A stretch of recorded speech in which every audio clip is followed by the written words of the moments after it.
Magandang araw sa inyo. Oh, para kayo hindi nasunugan kami ni Vice Mayor Chi Atienza at ang inyong mga kusihal na nandito. Andito ang ating si Jesus Taga Pahardo, Eric Ian Nieva, si Kusihal Irma Alfonso, Junior Ibay, si Joaquin, at ang ating mahal na Congressman Ernix Dionisio. At sino ba binata rito? Sino binata? May binata pa? Ay, isa lang. Wala, may asawa na to. Si Chi. Ang ating Vice Mayor Chi Atienza. Salamat sa Diyos, buo pa ang pamilya. Yung mga naipundar nyo, naubos. Kaya sana maging takdang aral, lalo na sa mga lalaki na nandito. Nagtatanso kayo, ayan, natanso tayo lahat. Dahil lang sa kapabayaan, panlalamang, mari ng isang tao, libo-libong pamilya ang naapektuhan. Nasusunog na kayo, ninanakawan pa kayo ng kapitbahay nyo. Gusto nyo kulatayin ko? Ha? Gusto nyo masayin ko? Susunog na, ninanakaw pa yung wire nyo. Paano kayo makakabalik kagad kung titirahin natin yung mga tanso na yun? Pwede ba tayong babalik na walang kuryente? O, magkakakuryente ba pag walang wire? Ba't yung tinitira? Tayo rin. Tayo rin ang nawalan. Tayo rin ang ninakawan natin ang ating mga sarili. Ganon ang mangyayari. Pero huwag kayong mag-alala. Nahoyo na yung dalawa.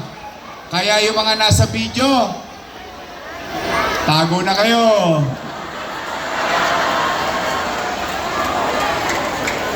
Sige. Tingnan natin ito yung mga nanay, mga tatay. Gusto nyo bang ikulong ko yung mga nagnakaw ng wire sa inyo? Taas ang kamay ng gusto. Di ba sarap ko niya, Tan? Hindi, totoo lang. Ang hirap na nga ng buhay natin. Di ba? Hindi nga natin alam kung kailan tayo makaka-recover. Yung pagbalik lang na maging maayos tayo, may kuryente ulit, kahit pa paano, may electric pan si Bunso, yung nanay ko, yung tatay ko, may edad na. Yun ang kailangan nyo isipin, mga kabataan, Hindi piyesta pag may sunog. Kaya sana maging aral yan. Pero salamat sa Diyos, at least buhay tayong lahat. Tama ba? Parang gusto nyo ulit makakita ng helicopter,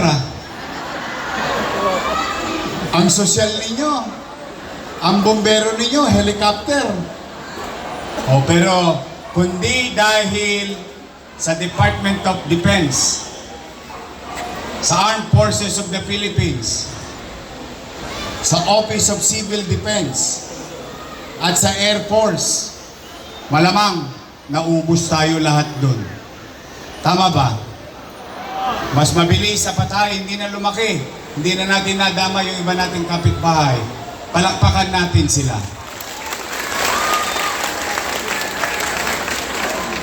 At maraming salamat sa Bureau of Fire, sa mga fire volunteers, sa mga medic na umaten. Palakpakan natin sila. Doon man lang sa palakpak natin, maipakita natin yung pasasalamat natin sa effort nila. Sa lahat ng tumulong, palakpakan natin sila. Ngayon, merong hinanda ang national government. Nakita nyo to. Sa DSWD yan. Galing sa kanila yan. Yung karton, chicha. Yung box na plastic, paglulutuan ng chichichay natin. Meron kayong kaldero. Huwag nyo nang aluminum yung ano ha. Kasi hindi talaga kayo makakalusot sa akin eh. Pare-pareho naman tayo ng buhay ng araw eh. O, meron kayong kaldero, kawali, pinggan, baso, kutsara, tinidor. Handog ng DSWD sa atin. Model si Jojo. Oh. Magkano kilo aluminum ngayon?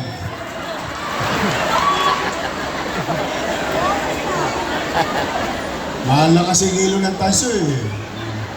Hindi, yan kalor. Oh, masaya ba kayo sa aming mga social worker? Masipag? Nakakain kayo agad? O, palakpakan natin yung ating mga social worker. Mga daycare teacher natin. O, ayan, mga puyat yan. Ayun, may mga asim pa, mga teacher. O, ayun. Hello? At sa ating principal. O, pansamantala natin nagagamit ng eskwela.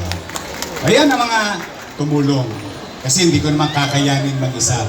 Kaya ako naman yung binabanggit, sa ganitong paraan man lamang, maibigay ko rin yung kredito sa kanila. Yan ang mga kasama natin. So ngayon naman, nandito kami, ang inyong pamalang lungsod. Medyo masakit pa yung baga ko. Sama pala ng usok ngayon. No? Nasingot ko lahat kapon. Para ako tutujoy sa... Masakit sa baga. Pero hindi yon. Kaya ako nagpunta kasi ayaw ko nang lumaki pa. Kaya we put things in order. No? So anyway, sana sa ating mga kapolisyahan, palakpakan din natin dahil nahuli ang mga tulongges. At huhulihin pa. Lipat na kayo. Pag nandun kayo sa video, ay, ng mga nasa bubong, may dala pang flies no?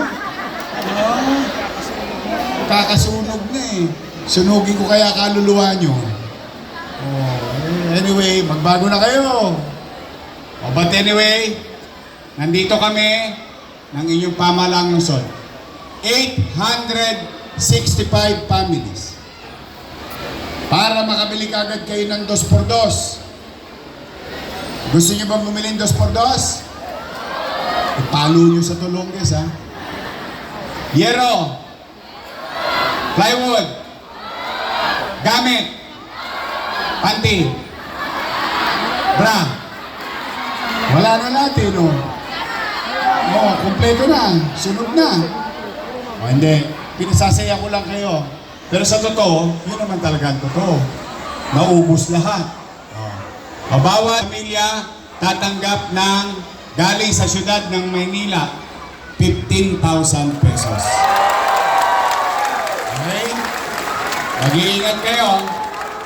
Mahal namin kayo. Ulitin ko ha. Ulitin ko. Di bali tayong mahirap. Huwag tayong maging dugyot. Di bali tayong mahirap. Hindi natin kailangan maging magulong komunidad. May karapatan ng bawat tao mamuhay ng panatag at malinis. Araw-araw ko na lang nililinis yung lugar nyo. Kung po pwede ba, huwag na kayong nagtatapon sa gitna ng island. Pwede ba? Doon na lang sa bangketa. Tapos darating yung truck. Pwede? Kasi dumaan na naman ako kanina. Ang dami na namang Sharon Cuneta sa island. Balutin mo ako. Mga pinagbalutan ninyo na suman. Ando doon na naman. Di, ilagay nyo na lang sa kanan. Kasi, pag nasa kanan ng basura, dadaan ng truck, hindi ko maabala yung mga dumadaan sa Arten. Okay? Kasi gusto ko maging tahimik yung lugar nyo. Gusto ko maging malinis yung lugar nyo. Kahit na mahirap tayo, gusto ko malinis yung lugar ninyo, maaliwalas, para sa inyo, hindi para sa akin. Kaya, tulungan nyo kami. Itong ginagawa namin para sa ating komunidad. So muli, May awa ang Diyos. Huwag kayo mawawala ng pag-asa, ha?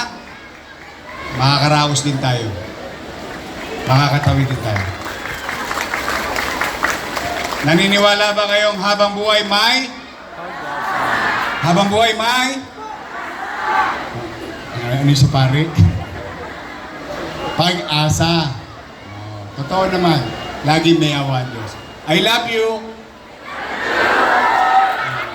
Yung mga lolo't lola ko, nanay, tatay ko, senior citizen, taas ang kamay. Oh, malapit na. Malapit na yung gatas yun. Tatapusin ko na yun. Oh, mag-iingat kayo.